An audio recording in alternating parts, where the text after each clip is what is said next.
So here we have welcome to fake Ernie Balls meets real Ernie Balls. So no prizes for guessing which of the two packs is the fake one. I think you all know that straight away from looking at them.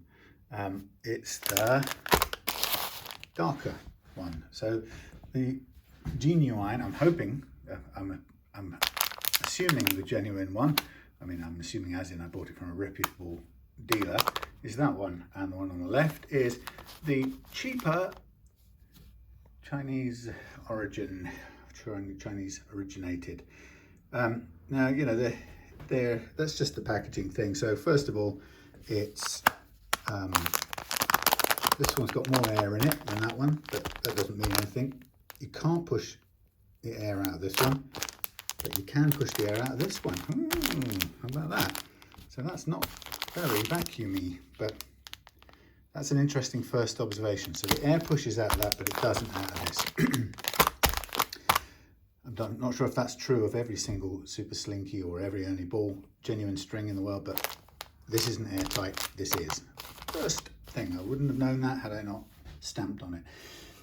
When you look at the graphics and stuff, the first thing you notice is this dark edge here is a change in the amount, in the degree of, let's say this, I can't really show it, this boundary here, you see it?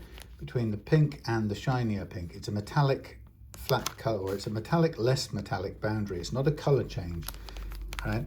One is, you can see how it's a little bit, maybe you can't, but it's a little bit more metallic on the inside towards the lettering and a bit less on the outside. This one is color. It's dark. And it's been printed on to make you think it's a different thing because it's too expensive to change the metallic nature. Also, when you look at this in the light, this one's been screen printed on, or whatever you might call it, over printed. Can you see that? There's a clear bit in the color layer left to print the black on. You see that? I'll get as close as I can. Well, let's get in close. This is right in the middle of my screen where my handle, carrying handle is. So you can see that little gap, and they've printed it a bit offset, but all of the letters have that gap to print on top of them. When you come to here, this doesn't have the same thing. This is printed straight onto the packet, no overprinting. So that's the first couple of things. On the back, the fake one, we've got a bit of shiny metal in the foil there. So, you know, there's definitely something metallic in that label. You can see it's got all the words the same, I think. I actually couldn't find, hang on. Well, depends on what set of strings, but so I thought it was the same words, but it's very different. This has got Battle of the Bands on one side, and this has got maybe their latest version. So there's a clear difference between what's going on the back, which I never noticed.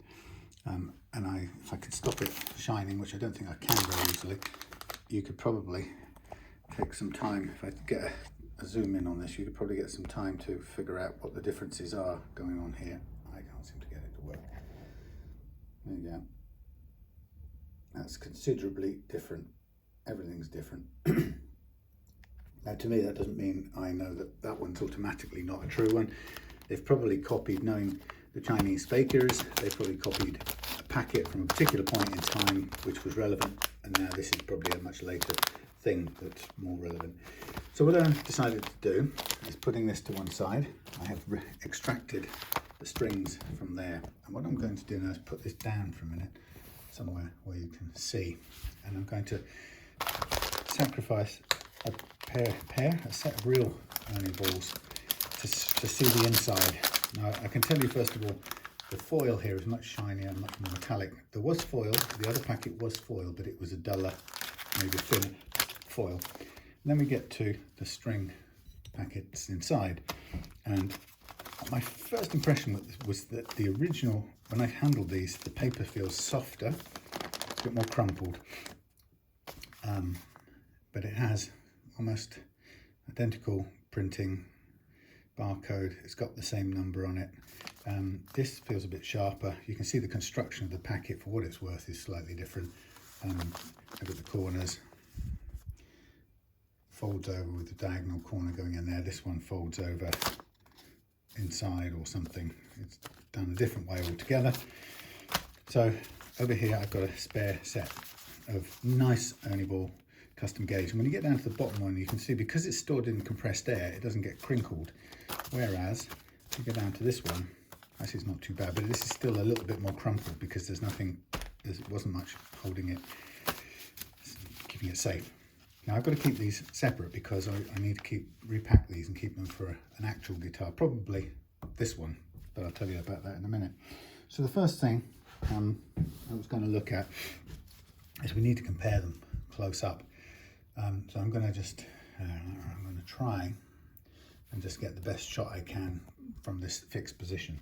So what I'm going to do is I'm going to fit this set of fake strings to my guitar here.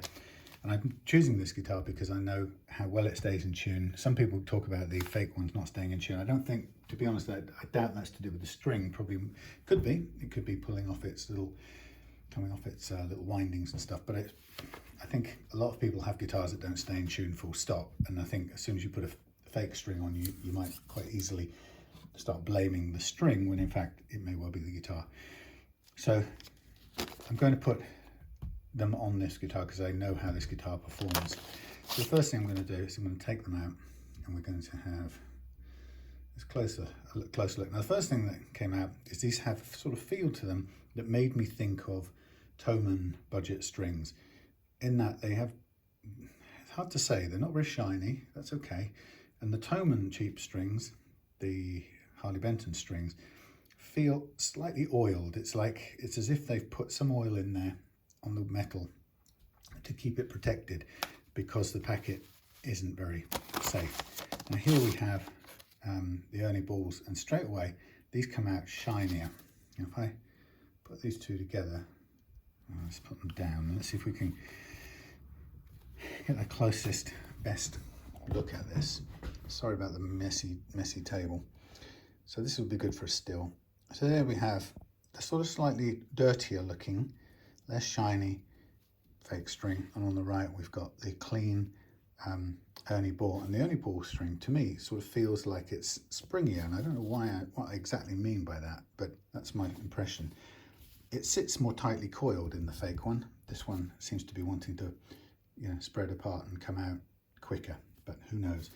Now a lot of people talked about the condition of the end, the ball and the windings, so I'm going to do my very best. Oh Lord, if I can. I've got to try and find a way of keeping this still while filming it. What I want to show you is first the ball end. I'm trying to rest this on as much as I can on the desk. Okay, so look at how the end piece works. It is rounded, as somebody in a thread noted. You can see that it's kind of rounded off, not too many sharp edges. And you can also see that the winding is very neatly done. It winds seamlessly into the main body of the string. Keep these separate. Now we look at the fake one, and we have a brass thing. We've got, oh blimey, we've got a hooked over little piece here. Sorry. Can you see how instead of it fitting perfectly, it starts with a thing hooked around the loop. That's its anchor point, which is not very inspiring. And then it comes up, okay, sort of slightly diagonal wind, and then it winds on and it stops. It sort of, you can see that it's bent one piece of the wire back, and these windings double up, literally double up at that point. Can you see? This one doesn't do that. I'm not even sure how it doesn't do it, but it doesn't. Oh cripes, I've just untangled it now. I'm gonna have to fold this one back up. But when we look at the end of this one, if I can get there. Where are we? Hello. Sorry, I can't even see where my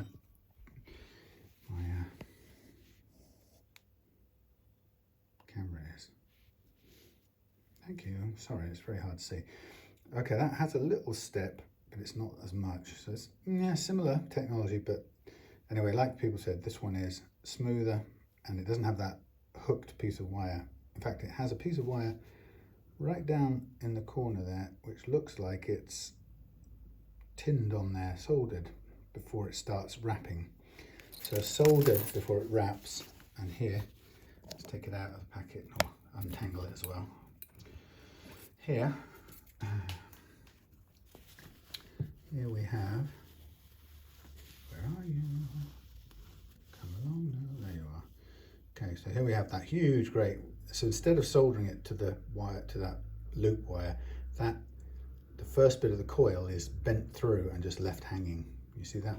Oh, no, you see that? And the barrel itself, there's nothing about that. It's not as smooth, but there's nothing about that that would worry me. It seems to work fine. So a little difference, but not the end of the world. Let me just zoom back out. Look down from this side now. So I'm just going to coil these up a minute, first of all. Okay. And make sure I got the right ones in the right place. Fake, fake and fake. Real, real, real. And the real ones I'm going to seal back up. I suppose we could take one look at the windings of a plain one just to see how that looks by comparison. It's quite difficult to get them back in. Come on, you can do it. I'm gonna wrap these up. All right, we'll do a 9 on the real ones and a 9 on the fake ones. Okay, so straight away, the fake ones look darker, again, less shiny. You can see that. Now, to my eyes, they also look like they're carrying some rust on them, but I could be wrong about that. So let's close up on the ball end of this a minute. And we see we have got, again, a smooth ball, then we've got some tight windings, a gap and some tight windings. That's how it works on that end. And then the fake one, I can find where it is. Okay, there's the fake one. Different thing altogether really, but we've got some tight windings and then a lot of, or at the base near the ball, we've got loose ending up with tight, and a similar. So it's a different, it's a completely different construction to the, or different wrapping to the thicker strings. Okay, so we know that they're basically, the difference there is that they're dirtier looking or not shiny looking, and they have a different wrap as well, different winding. So that's a pretty good sign, or a good difference, distinctive feature. So I guess the thing to say about this is that you just wouldn't buy these cheap ones really, and I did mainly just out of interest. And I saw them, like many of you will be seeing them on what's that thing called, eBay, and I think Amazon as well probably, because I know, well, in my experience, Amazon doesn't have any foibles, quibbles about selling counterfeit stuff, or it may say it does, but it seems to have a lot of it sitting about. So I bought them out of interest, and I will play them and see. Now if they're any good, I might play them, and you know, I know quite a lot of people who do have cheaper brand strings, which in some ways people might call fakes, because they're just cheaper Chinese made strings. So I know there are people who have those and play them and find them to be perfectly good. So we might approach this with a similar sort of thing. Now what I'm going to do, and I'm just going to, just for this video's sake, but actually it's not really relevant for the rest of, or the first part of the video, he said, thinking aloud. What I'm going to do is I'm going to unhook, if I can find my thing, I'm going to take these strings off and fit these new ones, and then take it home and try it out. And I'm going to do this with my screwdriver. And I know. Now this guitar is, as I'm doing it, I might as well talk about it. This guitar is my Oak Custer 16, and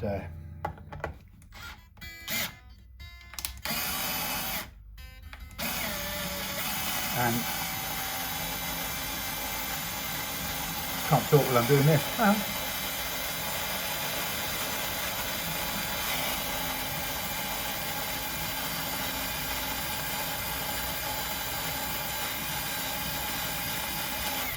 So I made this in about 2016 or something like that, 15. Anyway, and it very quickly became my favourite guitar. I'm just going to do all of these by hand for a minute. But the idea is that it has this inexpensive, I think these, by the way, these were elixirs, and I can tell because these are all furry, so the coating's gone furry from playing. So this will be a difference anyway by switching from elixirs to cheap Chinese strings. So I'm just going to use this little winder that actually comes in the side of the bridge, which is quite convenient because it is enough for you to do your strings, but I do tuning with a custom-made little gold knob that fits in a little recess in the back, and it might sound to some people like a less than ideal system, but given that you almost never need to tune this bridge, it's incredible. It keeps such rock solid tuning stability. I might only need to get that little tuning knob out once every gig, or after a set or whatever. So I'm doing this by hand, so it's quieter, obviously. So I'll fit this. These are definitely old elixirs. We'll fit this and I'll play for a while, and then what I'll probably do, if I don't like the cheap strings, I will put my decent super slinkies back on, and although they won't be quite the same as these elixirs, at least be a decent quality of string to put back on. These bridges are interesting. When you feel that the winding knob thing, the little barrel, gets too loose, the temptation is to tighten it up until it's stiff. And actually, you don't want to do that at all, because you just need to do it up almost, not even quite finger tight. And if you do that, then it'll continue performing for years. It's a mistake to do it up too tight, and it's an easy mistake to make, because we sort of think of things like that needing to be firmly tightened up, and actually this is designed to be loose. And of course, because you buy this from AliExpress in China, nobody ever tells you that. There isn't an instruction manual that comes with it. So what I'm going to do is, while I'm here, I might as well just give this a quick rub down with stuff. Just clean the fretboard a little bit, and maybe give it some oil. It hasn't had any for a while, methinks. So now this video, in fact, could be the first one that I might, if I'm lucky, be able to upload using what could be our ultra fast broadband tomorrow, our fibre optic. And if so, it would herald the beginning of a period of being able to upload my own videos in real time, quicker time, without the sort of great big 2-3 week delays in between them. So I think it'll be more relevant for customers who have paid for me to do their guitars. They'll be able to see them, almost straight after they've collected them from me, which I think will be a nice change. Anyway, that's the idea, but it remains to be seen tomorrow. Some people have said don't count your chickens before they've hatched regarding BT or Talk it was. So I mean, I know we've been with Talk for a number of years, paying top money for the worstest possible broadband, but what's happened in this typical corporate telecoms Britain is that we discovered that the fibre optic is outside, thanks to BT OpenReach. But because of the fact, because the, I think it is TalkTalk and OpenReach failed to come to an agreement about who should pay or who covers the cost of the connection to the house. It's stalled, and so it's been there. The connection's been there for years or ages, months, and us poor SAP customers don't get any benefit from it because TalkTalk and BT are slanging it out about who pays for what and who's going to charge what and so on. So I'm threading this in. I'm going to I'll leave that in there. I'm going to take this couple of, or an inch and a bit past the back of the thing, cut it off, and that becomes my start point for winding on. Now this goes through, pull it back till it's just about catching, and then let it fold over and pull. Now this is a little bit more difficult because the guitar wants to move around at this point. That's why the drill at this point would be a bit better, but it is noisier. But this is give you an idea of how quickly you can restring these things on the go. First one. We'll see as we stretch these strings out, I will get to see whether they are rusted in any places or not. Now the whole thing about this is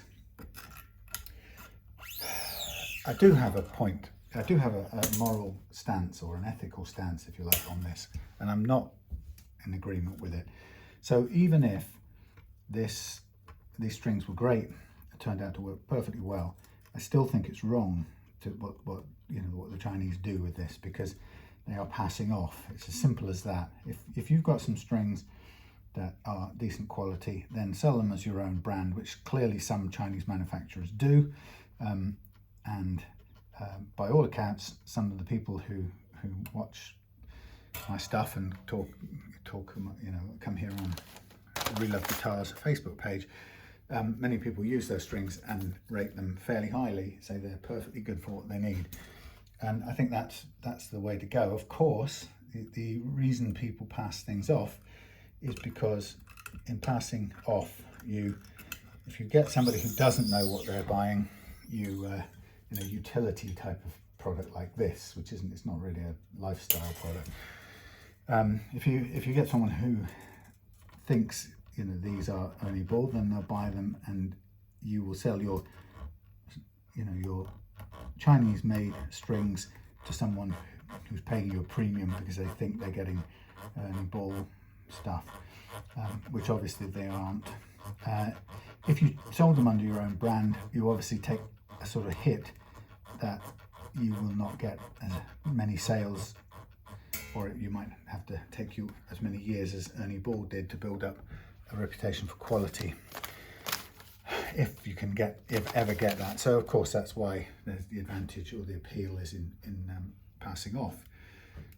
So I think it's a bad deal and it's a bad system, and it is typical of China's approach, by all accounts, to the playing in an international market. And as I think somebody commented on a post or a video on Facebook, on YouTube the other day, the Chinese government will come down heavily if it perceives anyone is taking Chinese intellectual property. But it's, as far as they're concerned, it's fair game for Chinese companies to rip off all other intellectual property in the Western world. So it clearly isn't a level playing field, and it isn't the actions of a superpower that wants to play on I have to say, a peaceful and a collegiate playing field. So it is a marker of a very unstable world. The problem we've got is that I can't do anything without buying from China, and other than if I went back to trying to find a British manufacturer for or not even British actually, a non-Chinese or maybe a European or American quality manufacturer for all of the things I need to make or fix people's guitars, I don't think we'd really get very far. And that's the downside. You know, and I know that people in the States are very proud of, you know, the fact that they can still claim that, you know, that thing, Rickenbacker or a Gibson, you know, is all American materials. You know, so, and you know, there's something good to be said about that. But you know, if the problem you've got is if low price drives everything, then the manufacturers have no choice but to buy imported goods or raw materials and parts. And then that's even if you don't go as far as getting stuff manufactured in the low cost economies. So, you know, the customer can't have it both ways, unfortunately. Not when the if you like, the limiting fact is that we don't have a strong manufacturing base of parts for electric guitars, you know, that are affordable and, you know, can compete in any way with the low cost economies. So we will see people looking to buy counterfeits and fakes. There's a certain kind of people to whom that appeals. There are people who will be so pressed by price that they will see 3 packs of those slightly not pink but more purpley strings but think they're getting Ernie balls. You know, and everything, you know, that I've seen, like the Wilkinson bridges that aren't Wilkinson, but Music Lily makes them and merrily sells them on eBay and Amazon and stuff, and gives it no second thought, and those big platforms don't care. And you drive them out of interest, and you just basically find products that are okay, not disastrously bad, usually. They're okay, but they're not what they're cracked up to be, and they're inferior to some degree to more expensive products. But then again, you're almost always paying a much smaller price, a lower price for it. An example would be this bridge. It's not a copy of anyone's bridge, not a direct copy. It's a Chinese originated piece. It's made of cheap, soft steel. It's not stainless or hardened or anything, but actually it doesn't have to be. It's quite well thought out. The pieces that need to have strings going over them are hard enough. The brass is okay for what do you call those things? Saddles. You know, people like brass saddles even though it wears, but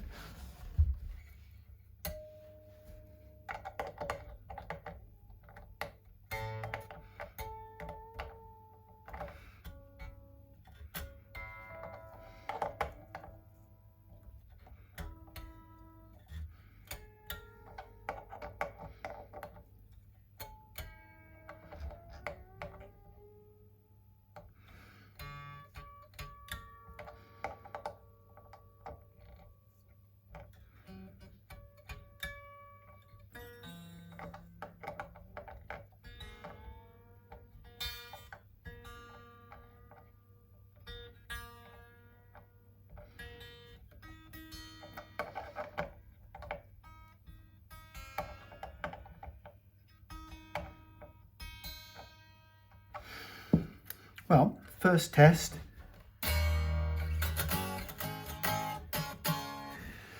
Strings have gone on and they haven't broken.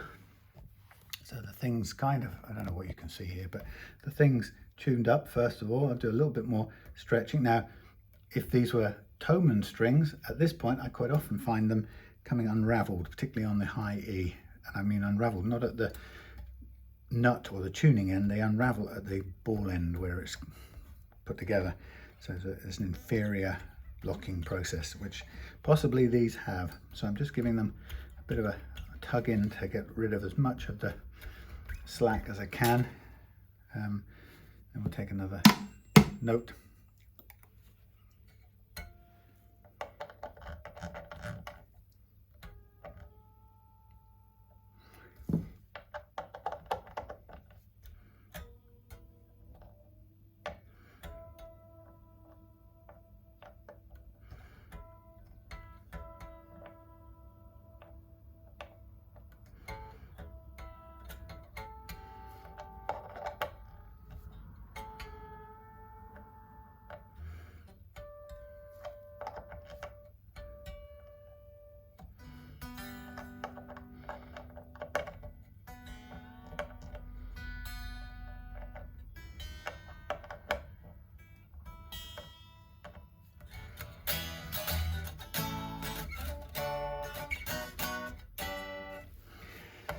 It'll be interesting to see now, because I've got to be very telling if this actually, these the thickness of these strings is wrong, because you can't really tell by looking at them. The eye, your eye, one's eye doesn't have the sharpness to tell. Right, where's me?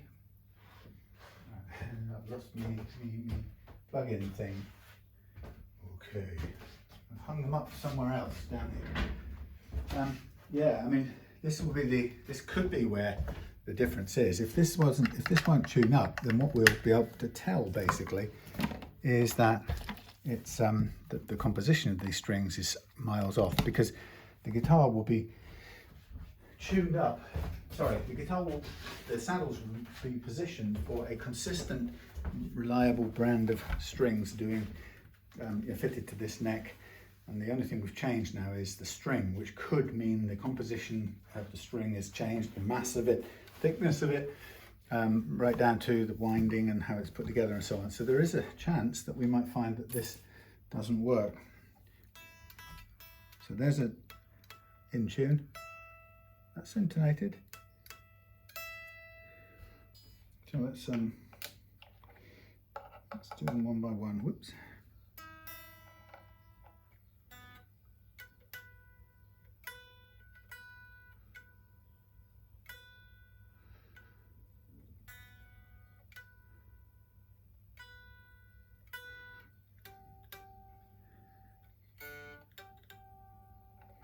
Not bad.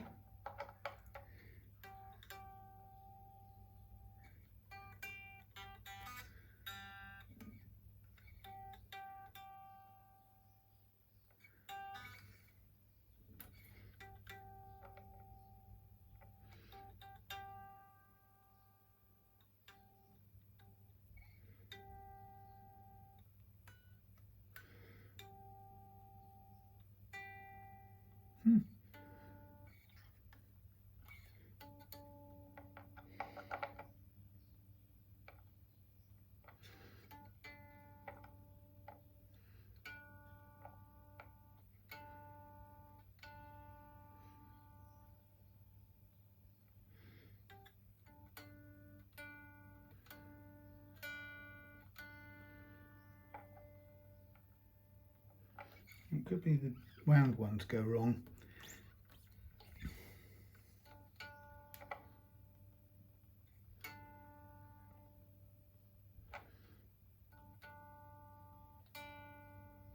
Interesting.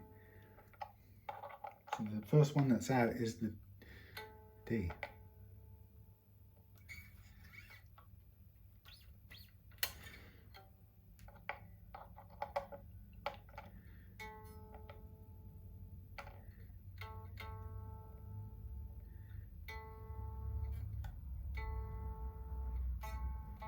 Oh yeah.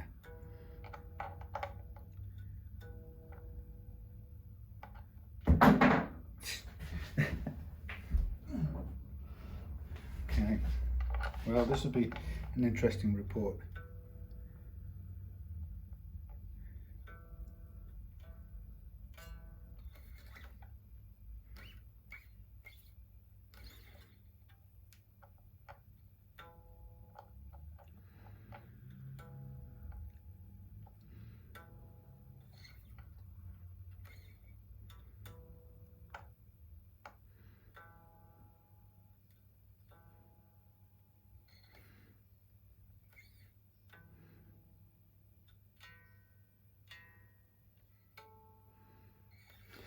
Well, the E is in. Let's try the A and the D again.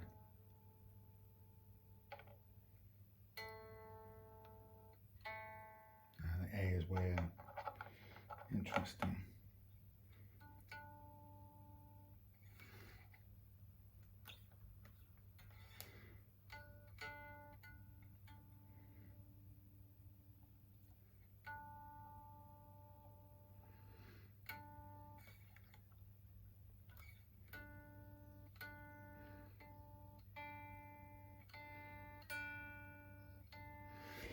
That's very interesting. Okay, I'm going to reject these because I don't want to be playing with stuff that's horrible.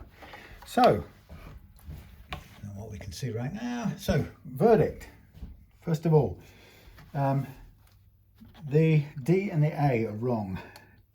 So I have a feeling they're either the wrong size or they're badly made, or something about their composition is wrong. So what I want to do now is I'm going to measure them with my, as good as I can with my micronometer thing, but I'm not going to struggle with them. I can't be asked with that. So I mean, they're okay for adding weight as sacrificial strings, but they're no good for playing with.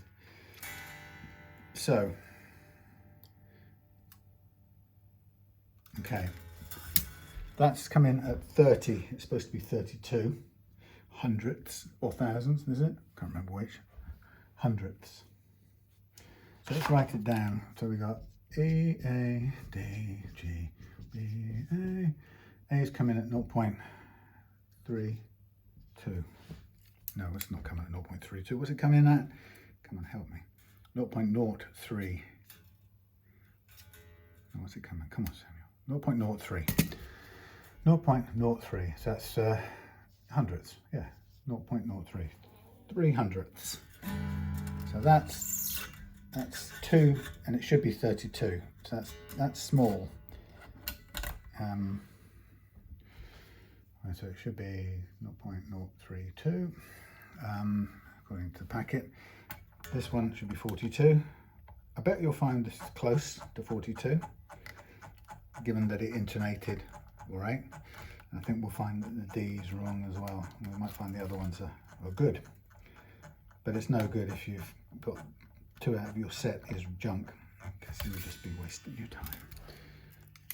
Okay, the A. Again, running that.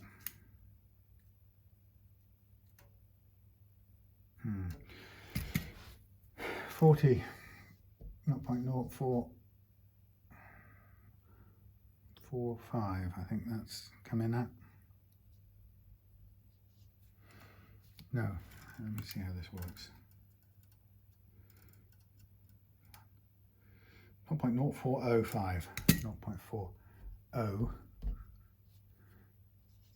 0.405. So that's supposed to be 42.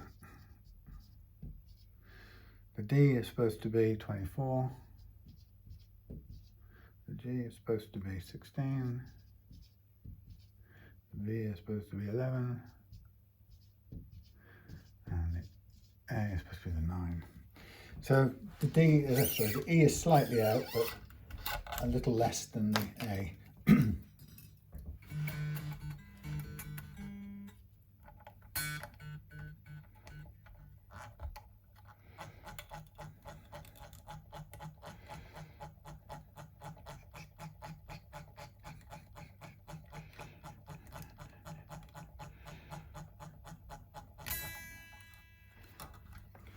Size of the D. Let's try it.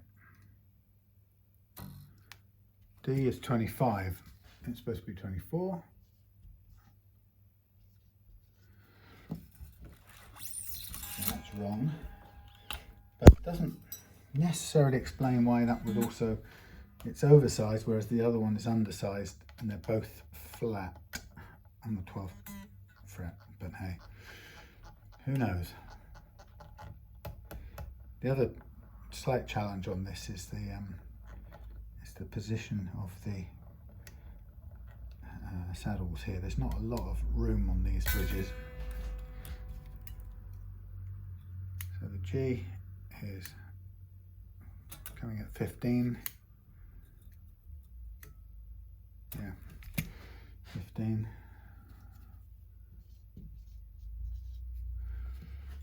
Again, as close as you can get with these calipers, but they're not bad to the half of a, is it to 1,000th or maybe a 10,000th? Yes, 1,000th, not 100th. So we'll just do these 2 measurements. Oh well, that sorts out which strings, well, what I do with those actual proper Ernie balls. They're going back on. Now I don't expect them to tally up exactly perfectly, but the ones that are out in sort of 2/100ths of an inch is a fair amount, given the smallness of the scale we're beginning with. That's 11, that's right, good. Not 1, probably because it's easier to manufacture, I don't know, but that's not bad. Oh well, so I spent me a little bit doing this test, what the heck, and this is coming in at 8.5, which is a little bit under, but could be within the range of error, given that all the others have similar range of error. So 8.5, 0.0085. So that's the results from the Spanish jury. The fakers are they're undersized in the E, lower E, but particularly they're undersized in the A, which is quite a way off. They are slightly oversized in the D, and under in the G, slightly dead on the B, and fractionally under on the high E. So that's that. Here we are with a nice clean set of strings to go through it. Now I'm not going to bore you with the rest of this bit, but that's what we got. Or maybe I should, just for the sake of scientific accuracy. But I mean, if we check this now, we don't have to really do much but check the size of it. This is coming in at 41.5. It went on to 42 for a split second. 41.5 or 42, depending on how it's feeling. Depends on how hard you squeeze it, actually. 41, 42. Okay, we'll call that acceptable. So whereas the fakes are undersized, I think that's all I'm going to be able to conclude. They're slightly undersized in some of them, although there is an odd one that's over. Look at this, 32, spot on. There you go. That's the A is quite a bit undersized. So there you go. There's an accuracy problem, which will be why I take it back on those people whose guitars may have or may not have been good solid tuning guitars, but if there's a tuning issue, it'll be an intonation issue based on the composition of the strings. 23, 24, that's slightly undersized, if anything. The D, I mean, who knows what the tolerances we should be worried about are, but you can see that these are closer, and of course there's a potential error in the this digital vernier caliper thing. 15.5, that's half under. Again, I think that's safely within range. So more than likely we can say that the Ernie balls are a lot better manufactured to the size tolerance, and there is what I would say a fatal and unacceptable error. 10.5 versus 11, that's good. Yeah, there's an unacceptable error in the thickness of the strings, and that's without even knowing the difference of any composition issues. Even if you've got the strings to the exact same measurable size, you might still find they have issues. That's 8.5 as well on the 9. So that's could be consistently the error range of the caliper, so I'm comfortable with that. So there you go. I think I'm going to call it quits there and use my thingy noisy thing to do the next lot up, and I'll get on to some other jobs. But there you are, a quick whip through of why you probably won't want to be buying these not at £3 a set, which is what these are, because they sell them in packs of 3 to make them look attractive. And if you buy them, you will find that you could use them for sacrificial strings. But if you really wanted sacrificial strings, then I recommend you buy Thomann strings, because they will put load They will load your guitar neck as well, and they will only cost, when all said and done, about £1 per string, whereas these are costing you, sorry, £1 per pack, and these are costing you £3 for nothing really. So sort of simple research done. That's the verdict. Don't buy fake strings. The question of, you know, do strings really cost £15 for 3 sets, or £5 each, or £6-7 each, which you can pay for them now? Well, that's another question altogether. But if you want a guitar that stays in tune, then don't mess with the fakes, because it's not that they're cheaper really, or it's not even that the packaging's crap, or sometimes they come out rusty. The main thing is that if they're inconsistently sized, they will not work with your guitar how it is set up and its intonation. So that's the loss. Okay, I hope that was interesting. It was much longer than I thought, but there you go. Hopefully this will be uploaded on the super blindingly fast fiber optic, but I will summarize the findings of this on my Facebook page later on with some stills later.